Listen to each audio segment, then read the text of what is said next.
नमस्कार दोस्तों, आज के हमारे इस वीडियो में हम आपके लिए मंगलवार व्रत की एक प्राचीन कहानी लेकर आए हैं। प्राचीन समय की बात है। ऋषि नगर में केशव दत्त ब्राह्मण अपनी पत्नी अंजलि के साथ रहता था। केशव दत्त को धन संपत्ति की कोई कमी नहीं थी। सभी लोग उसका सम्मान करते थे, लेकिन कोई संतान नहीं होने के कारण केशव दत्त बहुत चिंतित रहा करता था। पुत्र प्राप्ति की इच्छा से दोनों पति पत्नी प्रत्येक मंगलवार को मंदिर में जाकर हनुमान जी की पूजा करते थे। विधिवत मंगलवार का व्रत करते हुए उन लोगों को कई वर्ष बीत गए, परंतु उन्हें संतान की प्राप्ति नहीं हुई।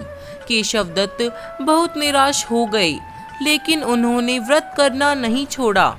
कुछ दिनों के पश्चात केशव दत्त पवन पुत्र हनुमान जी की सेवा करने के लिए अपना घर बार छोड़ जंगल चले गए और उनकी धर्मपत्नी अंजलि घर में ही रहकर मंगलवार का व्रत करने लगी। इस प्रकार से दोनों पति पत्नी पुत्र प्राप्ति की इच्छा से मंगलवार का विधिवत व्रत करने लगे। एक दिन अंजलि ने मंगलवार को व्रत रखा था, लेकिन किसी कारणवश उस दिन वह हनुमान जी को भोग ना लगा सकी और सूर्यास्त के बाद भूखी ही सो गई। तब उसने अगले मंगलवार को हनुमान जी को भोग लगाए बिना भोजन नहीं करने का प्रण लिया। 6 दिन तक वह भूखी प्यासी रही।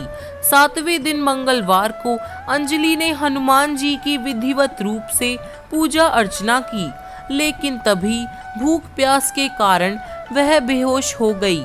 अंजलि की इस भक्ति को देखकर हनुमान जी प्रसन्न हो गए और उसे स्वप्न में दर्शन देते हुए कहा, उठो पुत्री, मैं तुम्हारी पूजा से प्रसन्न हूँ और तुम्हें सुंदर और सुयोग्य पुत्र होने का वर देता हूँ। यह कहकर पवन पुत्र अंतर्ध्यान हो गए। तब तुरंत ही अंजलि ने उठकर हनुमान जी को भोग लगाया और स्वयं भी भोजन किया। हनुमान जी की अनुकंपा से कुछ महीनों के बाद अंजलि ने एक सुंदर बालक को जन्म दिया। मंगलवार को जन्म लेने के कारण उस बच्चे का नाम मंगल प्रसाद रखा गया। कुछ दिनों के पश्चात केशव दत्त भी घर लौट आया। उसने जब मंगल प्रसाद को देखा तो अंजलि से पूछने लगा, यह सुंदर बालक किसका है? अंजलि ने खुश होते हुए हनुमान जी के दर्शन देने और पुत्र प्राप्त होने का वरदान देने की सारी कथा सुना दी। लेकिन केशव दत्त को उसकी बातों पर विश्वास नहीं हुआ और उसके मन में यह विचार आ गया कि अंजलि ने उसके साथ विश्वासघात किया है और अपने पापों को छिपाने के लिए झूठ बोल रही है। केशव दत्त ने उस बच्चे को मार डालने की योजना बनाई।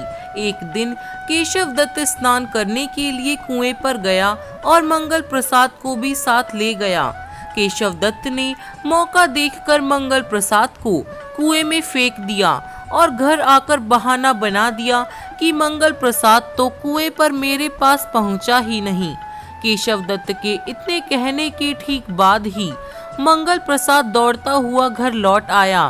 केशव दत्त मंगल प्रसाद को देखकर बुरी तरह हैरान हो गया।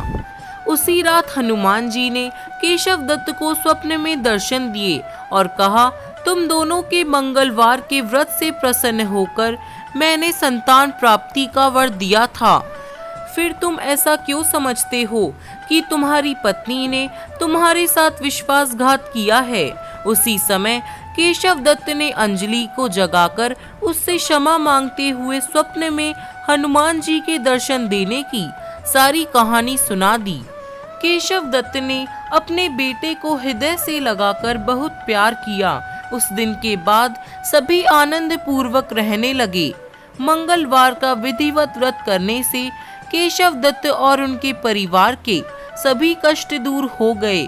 इस तरह जो स्त्री पुरुष विधिवत रूप से मंगलवार के दिन व्रत रखते हैं और व्रत कथा सुनते हैं, अंजनी पुत्र हनुमान जी उनके सभी कष्टों को दूर करते हुए उनके घर में धन संपत्ति के भंडार भर देते हैं। तो दोस्तों, अगर आपको हमारी यह कहानी पसंद आई हो तो हमारे चैनल को सब्सक्राइब ज़रूर करें